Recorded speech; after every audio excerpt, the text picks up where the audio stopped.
के तौर पर जो मानवाधिकारों को सबसे ज़्यादा मैं प्राथमिकता देती हूँ, मुझे लगता है कि ये पूरा मुद्दा 75 साल पुराना मुद्दा है। ये 4 दिन 5 दिन पुराना मुद्दा नहीं है। अस्सलाम वालेकुम टू ऑल व्यूअर्स, कैसे हैं आप सब। मेरा नाम है जयमानी। अस्सलाम वालेकुम दोस्तों, कैसे हैं आप सब लोग? खैरियत से हैं। और मेरा नाम है उस्मान कुरैशी। या टाइटल गुम हो गया था। अरफा जी है ना? एंड वेलकम टू अवर हाँ जी, अरफा जी हैं। तो यार बहुत सारे व्यूअर्स कह रहे थे भाई अरफा साहिबा की वीडियो लेकर आ जाए, तो आज उनकी वीडियो लेकर आ गए। हमारे एक व्यूअर्स थे, इस्माइल नाम है उनका, उन्होंने मुझे डीएम किया था इंस्टा पर, तो वो कह रहे थे कि यार इस वीडियो के ऊपर लाजमी रिएक्ट किया जाए। तो भाई पहले इस वीडियो को स्टार्ट कर लेते, बाद में इंशाल्लाह बातें करेंगे। आई होप आप लोगों को बहुत अच्छी लगी वीडियो और हम लोग भी बहुत इंजॉय करेंगे। देखते भाई कि क्योंकि इन मोहतरमा की जो बातें हैं वो बड़ी एक किस्म की देखा जाए तो हाईलाइट्स पे आ रही हैं। हाँ, तो भाई पहले इस वीडियो को स्टार्ट कर लेते, बाद में इंशाल्लाह बातें वगैरह करेंगे। 3 2 1 प्ले। और आपको हंसी आएगी अगर मैं आपको बताऊंगी कि वहाँ से रिपोर्टिंग हो कैसे रही है। मतलब फिलिस्तीन तो जाने का सवाल ही पैदा नहीं होता। इजराइल में भी एक होटल में ये लोग रुके हुए हैं। देखिए, जो आतंक फैलाता है उसको आतंकवादी तो कहा जाएगा। अब वो सरकार से स्पॉन्सर्ड आतंकवाद है या गैर सरकारी आतंकवाद है, सिर्फ फर्क इस बात का है। मैं इसमें नहीं पढ़ना चाहती कि कौन किसको क्या कह रहा है, लेकिन फ़र्क ये है कि ये सेलेक्टिव रिपोर्टिंग क्यों हो रही है। क्या वाकई इजराइल भारत का इतना कोई करीबी दोस्त है? क्या इजराइल नेपाल है? क्या इजराइल, मुझे लगता है बहुत सारे पत्रकार जो वहाँ पहुँच चुके हैं वो नक्शे में भी नहीं बता सकते हैं कि इजराइल है कहाँ। उसके बावजूद भी जो उनको वहाँ लेके गया है वो है एक पूरी कंस्टिट्यूएंसी, एक ऐसी पूरी कंस्टिट्यूएंसी तैयार हो गई है जो कुछ भी मुस्लिम नफरत के नाम पर ख़रीदने को तैयार है।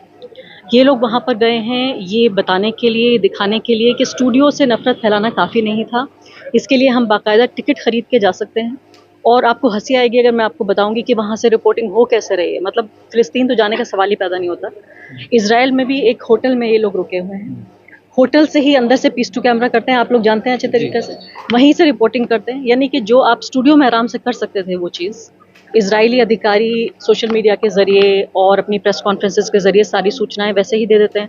वहाँ आके उस होटल में भारतीय पत्रकारों को कोई एक्सक्लूसिव इन्फॉर्मेशन नहीं दी जा रही है, लेकिन वहाँ पर एक होटल में बंद होकर सिर्फ ये कहने के लिए कि हम यहाँ पर मौजूद हैं ताकि नफरत फैलाई जा सके। 2024 के चुनाव के मद्देनज़र ये लोग उम्मीद कर रहे हैं कि ये लंबा देखिए खींचने वाला है ये पूरा झगड़ा। और 2024 से पहले अभी 5 राज्यों में जो विधानसभा चुनाव है, जिसमें से प्रेडिक्शन ये है कि इसमें से 4 कम से कम, और हो सकता है 5 भी, बीजेपी हार रही है। तो ये सब लोग गए हैं, अब ये चुनावी कैंपेन करने के लिए गए हैं दरअसल बीजेपी के लिए इजराइल जाके, ताकि और ज़्यादा एक फसाद का नया एक मोर्चा खोला जा सके। अक्षय उपाध्याय लगातार कह रहे मैं तो मरते मरते बचा। अब मैं इंडिविजुअल जर्नलिस्ट पे कमेंट्री नहीं कर सकती हूँ, लेकिन आपको पता है कि युद्ध की रिपोर्टिंग है तो फिर आप बचेंगे भी। कल मैं एक देख रही थी, बड़ा हास्यास्पद वीडियो था जिसमें एक भारत का ही पत्रकार था, एक इन्हीं टीवी चैनल में से एक को पीछे जो जोर जोर से बोल रहा था, तो उसको इजरायली फौजी को उसे बताना पड़ा कि तुम जहाँ हो वो तुम्हारा स्टूडियो नहीं है, खामोश हो जाओ, यहाँ युद्ध चल रहा है। मैम, कुछ लोग इसको आतंकवाद की लड़ाई बता रहे हैं, कुछ लोग इसको आज़ादी की लड़ाई बता रहे हैं, आप कैसे देख रहे हैं? देखिए, पूरे तौर पे मैं कहती हूँ कि इसका जो टूल है वो अलग हो सकता है, लेकिन आज जो हमास ने किया वो एक बहस हो सकती है कि ऐसा करना चाहिए था। क्या जो फ़िलिस्तीन की आज़ादी का पूरा मुद्दा है, क्या उसे फ़ायदा पहुँचाया या नुकसान पहुँचाया। लेकिन ये नहीं भूल जाना चाहिए कि ये पूरी जो लड़ाई है ये 23 लाख फ़िलिस्तीनियों की लड़ाई है। ये कुछ 100 और कुछ हज़ार हमास की लड़ाई नहीं है।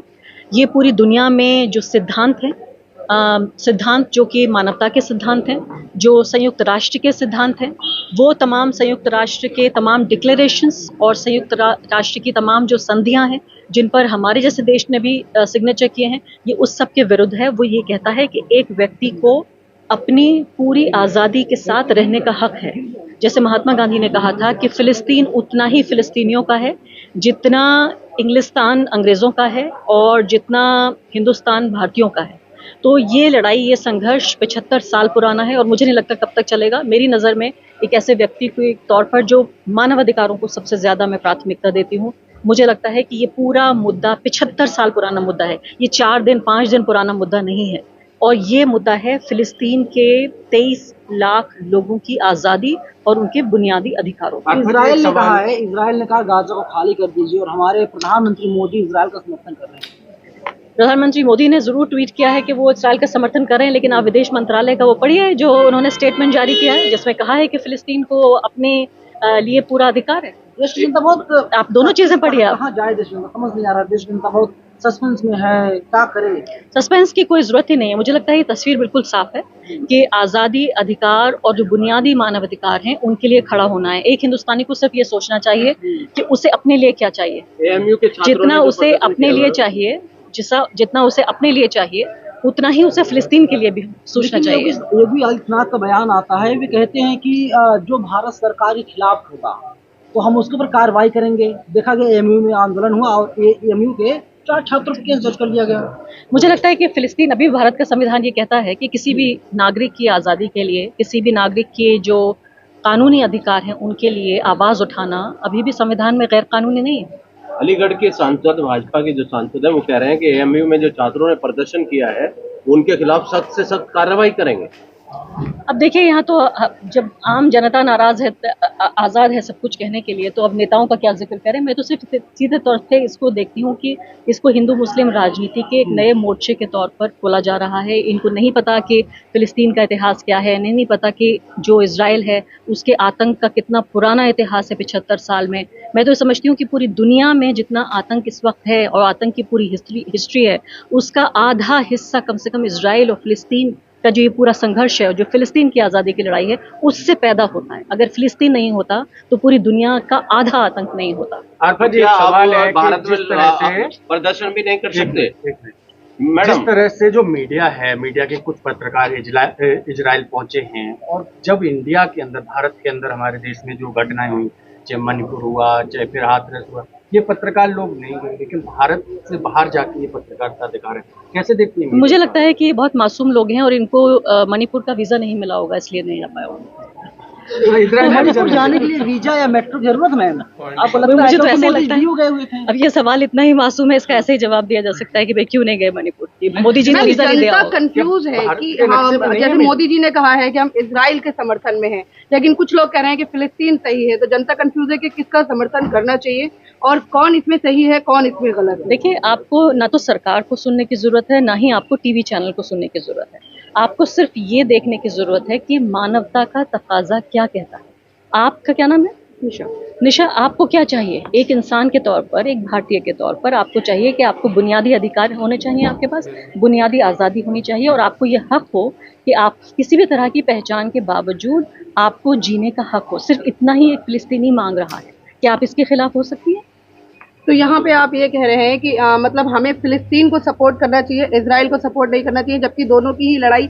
आपने कहा कि अभी एक सवाल पूछा गया था कि फिलिस्तीन को आतंकवादी कहा जा रहा है, तो इसमें दोनों चीजों में कौन, मतलब मैं वही सवाल, मेरा दोबारा से वही है कि इसमें हम किसको सही कहें और किसको गलत कहें? देखिए, फिलिस्तीन को मुझे नहीं लगता कोई आतंकवादी कह रहा है। हमास की आतंकवादी कहने पे बहस हो सकती है कि संयुक्त राष्ट्र ये कहता है कि भाई हमास जो है वो डेजिग्नेटेड टेररिस्ट ग्रुप है। अब टेररिज्म की डेफिनेशन क्या होती है? टेररिज्म की बुनियादी डेफिनेशन ये है कि अगर कोई अपने राजनीतिक उद्देश्य से हिंसा का इस्तेमाल करता है, वो आतंकवाद है। तो हमास जो कर रहा है, हमास ने जो जी तो व्यूअर्स यार, क्या बोलूं मैं।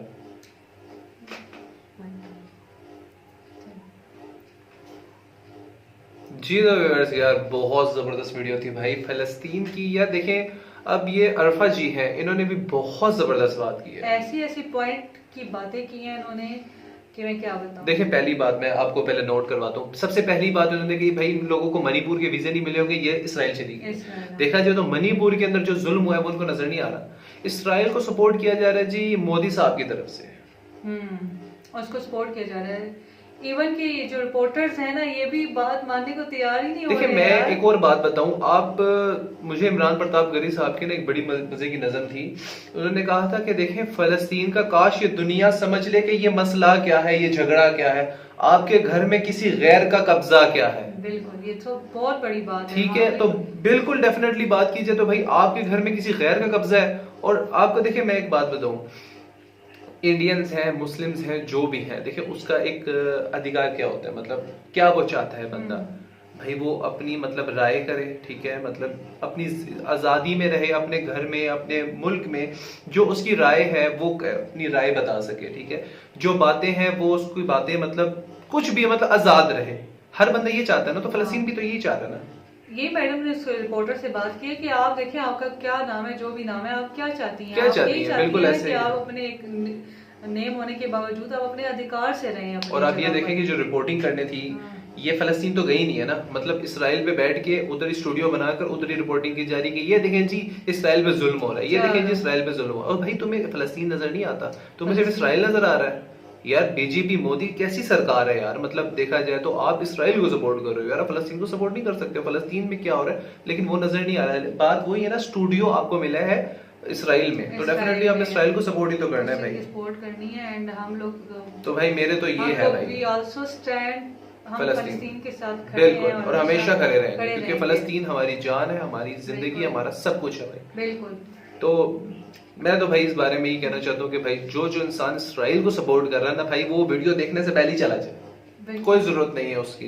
क्योंकि भाई फलस्तीन को अगर आप खामोश रखते हैं ना तो समझ लें कि आपका अपना जमीर बन, हाँ ठीक है जमीर हमास बन की गया, बात कुछ बिल्कुल। समझ आती है, लेकिन देखिए फलस्तीन वो जैसे कि मैडम ने बात की है कि ये 2-3 दिन का, 4 दिन का, साल का, 2 साल की बात नहीं है, ये 75 सालों का फर्क है। 75 सालों से समझ नहीं आ रही कि भाई उनको जो आजादी दी गई है, जो उनके ऊपर एक जुल्म ढाया गया है, वो अभी से नहीं है, 75 सालों से, और मजीद होता चला आ रहा है होता भाई। चला आ रहा है। आपके घर में घुस कर कोई आपको निकाल दे और कहे नहीं ये घर मेरा है, ये सब कुछ मेरा है, और जहां भी आप जाएं वो आपके खिलाफ लोग हो जाए, मतलब आप हाँ। अदालत में, कोर्ट कचहरी जाते हैं कोई वो भी आपके आपकी खिलाफ हो ना जाए, सुने। पुलिस में जाते हैं खिलाफ हो जाए, मतलब ईच एंड एवरीथिंग जहां भी और आप जाते हैं वो सब आंखों आपके के खिलाफ हो सामने जाए। आपके घर वालों के टुकड़े टुकड़े हुए भी हों। डेफिनेटली, और तो आप क्या आपके करेंगे? आपकी और बात- जहां भी आप जाते हैं कोई आपकी ना सुने तो फिर आपको समझ आएगा क्योंकि कि अपनों में फलस्तीन नहीं क्या है। पड़ेगी ना, अपनों में पड़ी हो तो फिर बात- देखा जाए तो वो बात है ना, वो जो इमरान प्रताप गरी साहब ने कहा था कि मैं फलस्तीन हूँ, मैं फलस्तीन हूँ। तो व्यूअर्स मिलते हैं इंशाल्लाह नेक्स्ट वीडियो में, बहुत ख्याल रखिएगा, हम दोनों को दीजिए इजाज़त। अल्लाह।